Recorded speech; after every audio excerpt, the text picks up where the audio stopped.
love shout out guys, it's me again, Melo the Explorer. Guys, dito po tayo sa desierto. Napakainit, alas 12 po ang tanghali. Walang kahangin-hangin guys, kaya napakainit. Ito yung tinatawag nila na humid. Grabe, walang hangin. Init guys, kaya napilitan akong huminto rito. At may kunting lilim ng puno.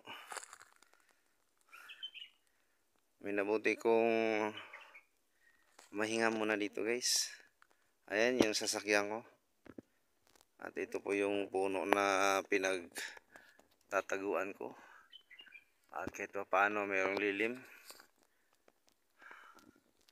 Wala lang kahangin-hangin guys. Grabe. At ito guys mayroong taniman ng damo. Hindi nga lang maganda yung pagkatanim kasi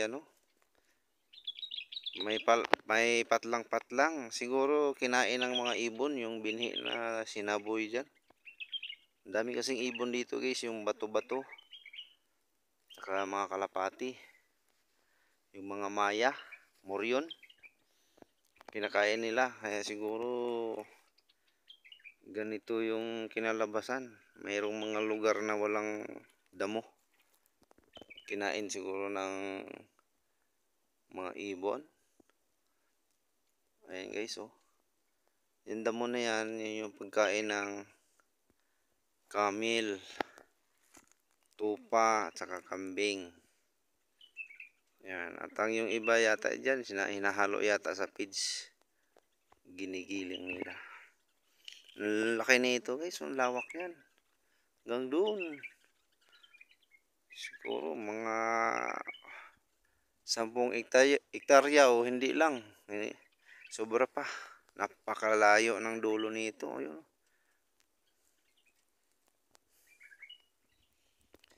Guys, maraming salamat sa panonood.